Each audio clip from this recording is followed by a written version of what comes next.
So, you've probably seen the headlines, right? AI is supposedly taking over stock trading. Yeah, absolutely.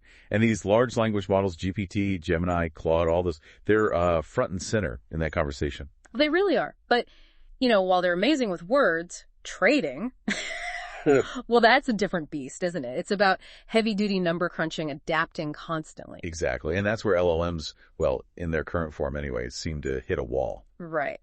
So today we want to dive into why just using these language AI models for serious quantitative stock analysis maybe isn't the whole story. And we'll look at another approach, something called Symbiotic Quant Intelligence, or SQI. Yeah, SQI. Yeah. We've looked at some really interesting articles that break down the limits and maybe the more effective paths forward. And the initial buzz around LLMs in finance, it makes sense. They are incredible at understanding language. Oh, definitely. Think about summarizing dense financial reports or gauging sentiment from news articles, even understanding market chatter. That's powerful stuff. Totally. They can sift through mountains of text super fast, pull out the key ideas, reading an earnings call transcript in seconds, or getting the market mood from Twitter. That speed, that kind of broad analysis, it's definitely useful. It is. But okay, let's unpack this a bit. Because the sources we've seen are pretty clear that when you get down to the nitty-gritty, the quantitative side, the actual trading, these models start to show some, significant weaknesses. That really is the core issue, isn't it? LLMs are just fundamentally built for language tasks. Their whole architecture is optimized for that. Not for the kind of, complex math and dynamic market analysis that trading demands. It's a bit like asking a brilliant translator to suddenly perform complex calculus. Yeah, or like you said before, a master chef doing brain surgery. Skilled, but completely different tools and training needed. Exactly. So let's get specific. One big limitation highlighted is just that they're designed for language, not deep quantitative work. Their strength is processing words, generating text that sounds right, that fits the context. They can describe financial concepts found in text really well. Okay. But they don't inherently have the machinery to, say, dynamically diagnose complex price patterns or execute trades with strict algorithmic rules. So they can tell you what a mass CD is, but maybe not use it effectively in a fast-paced trading algorithm. Precisely. That kind of real-time application and algorithmic rigor, that's a different skill set. And when you say algorithmic rigor, you mean those really precise step-by-step instructions a trading program needs, no wiggle room for interpretation. Exactly that. Unambiguous logic driving the decisions. Okay. And building on that, another big challenge mentioned is how they handle real-time market adaptation. The sources say they're mostly trained on, static historical data.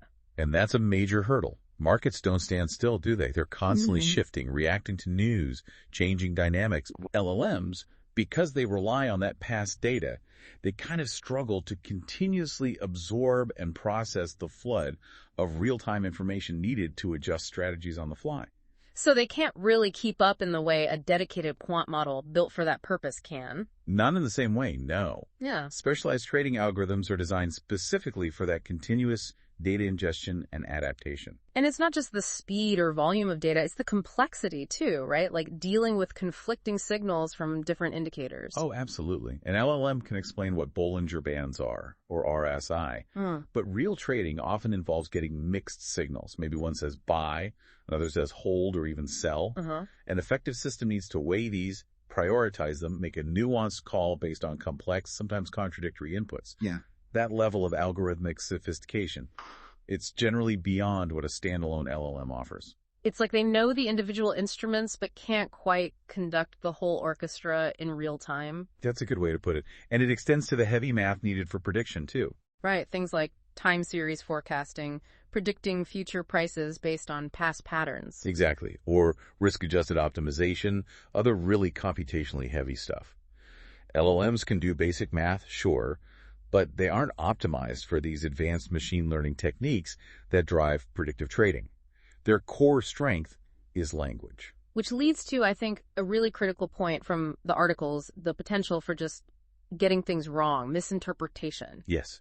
Because they work by predicting the most probable next word or phrase, they can generate answers that sound really plausible, really confident, but are actually incorrect financially. And in finance, precision is everything. Small mistakes can be costly. Extremely costly. So relying solely on an LLM, which is essentially making probabilistic language guesses, Yeah. for critical trading decisions carries inherent risk.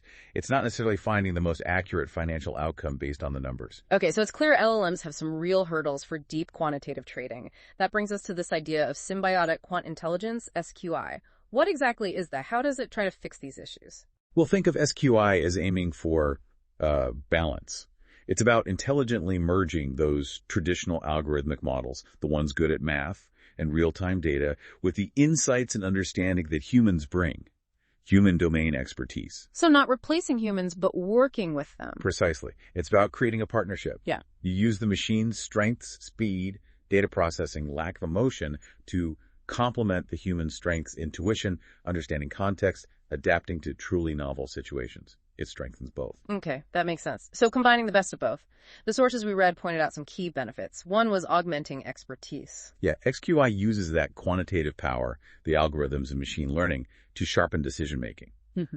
But critically, it values human intuition, especially when markets get weird or complex, unstructured conditions. Unlike a purely automated system that might just follow rules blindly. Right, a purely automated system might miss subtle clues or context that a human expert picks up on. SQI lets the human guide and refine what the algorithms are doing.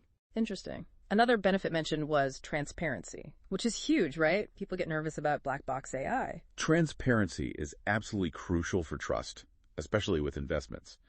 SQI systems often try to use explainable AI methods. Meaning you can actually see why the system is suggesting a certain trade. Exactly. You get clarity on the signal generation. That's a big difference from some LLMs where figuring out the why behind an output can be really difficult, almost impossible sometimes. It gives investors more confidence when they understand the logic and the risks involved. Makes sense. And ultimately, it's about performance, right? Better returns, manage risk. How does SQI help there?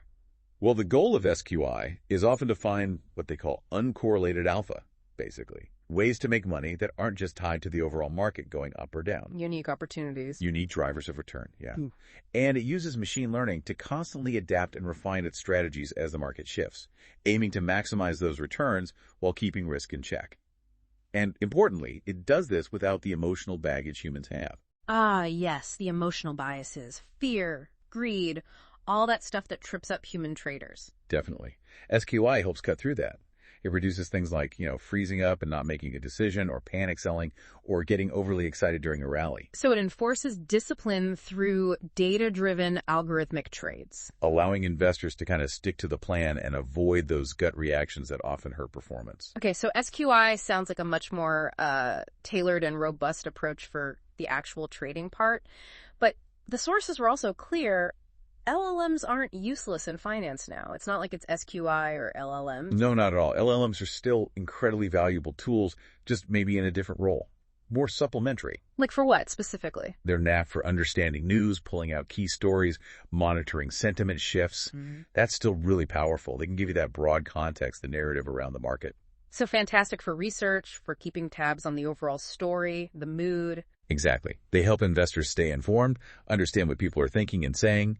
But, and this is a crucial bit, they aren't a replacement for specialized AI, like SQI uses, when it comes down to the hardcore quantitative execution of trades. Got it. So the smartest approach, it seems, is using both strategically. A partnership. That looks like the most effective path forward, yes. The best systems will likely blend these technologies. Use LLMs for their language strengths, research, sentiment, news analysis. And use SQI for the structured, adaptive, risk-controlled, quantitative trading. Precisely. Leveraging each for what it does best. Okay, so let's try and wrap this up. The big picture seems to be large language models, super exciting for finance, great for text analysis, understanding sentiment, summarizing info. But their core design isn't really built for the intense number crunching, the real-time adaptation, the complex quantitative analysis needed for deep stock trading strategies on their own. Right. They have inherent limitations there. Which is why approaches like Symbiotic Quant Intelligence, SQI, look more promising for that side of things. They integrate specialized algorithms built for numbers with human expertise, creating something potentially more robust, more adaptive, and better at managing risk for actual trading. You need AI that's specifically optimized for numerical data, real-time processing, and handling complex indicators. It really leaves you wondering, though, As AI keeps evolving at this incredible pace, how is this synergy, this interplay between language AI and quantitative AI, going to reshape finance next? That's the big question, isn't it? What new hybrid models might emerge? How do we best balance that raw algorithmic power with, irreplaceable human insight in markets that just keep getting more complex? Definitely something for all of us to keep thinking about.